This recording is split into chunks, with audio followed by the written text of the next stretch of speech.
হ্যাঁ, মানুষের চাওয়া কোনোদিনও পূরণ করা যায় না, এটা আমি বলছি না, এটা সবার সাথেই কিন্তু হয়ে থাকে। তোমার দেওয়ার পরিমাণ যতটা বেড়ে যাবে, তার কিন্তু চাওয়ার পরিমাণ ততটাই ঠিক বেড়ে যাবে। তুমি দিতে দিতে হাঁপিয়ে গেলেও সে চাইতে চাইতে কিন্তু হাঁপিয়ে যাবে না। আর একটা সময় সেই মানুষটাই তোমাকে বলবে, কেন দিয়েছো তুমি আমাকে, তুমি না দিলেও আমার চলে যেত। মানুষ কিন্তু এমনটাই হয়। হ্যালো সবাইকে, কেমন আছো? আমি সুমিত্রা। আজকে আবারও নিয়ে চলে এসেছি একটা ছোট্ট মিনি ব্লগ।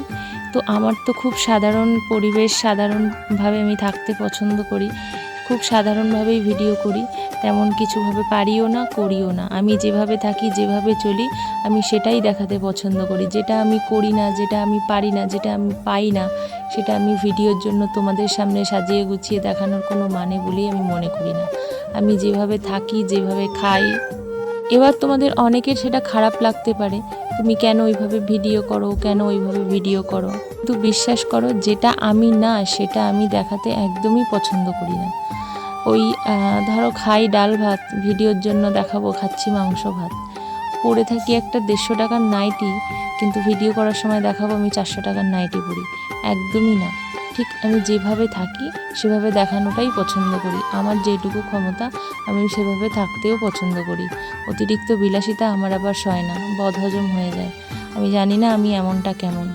আর অনেকেই চাইলে তার পায়ে ধরে ওপরে উঠতে চায়, কিন্তু বিশ্বাস করো সেটা আমার বিন্দুমাত্র পছন্দ না। সেরকম যদি চাইতাম তাহলে অনেক আগেই হয়তো ওপরে উঠে যেতাম। তবে আমি মনে করি নিজের কষ্টে, নিজের উপার্জনে, নিজের চেষ্টায় যদি আমি কোনোদিন উপরে উঠতে পারি, তাহলে হয়তো সেই যে গর্ব, সেই যে আনন্দ, সেইটা হয়তো অন্যের পা ধরে উঠলে আমি হতাম না। তো আমাদের মন্তব্যটা কেমন লাগলো আমার অবশ্যই জানিও। আর হ্যাঁ, কিছু কিছু সময় নীরবতাটাই সব থেকে বড় শত্রু হয়ে দাঁড়ায়।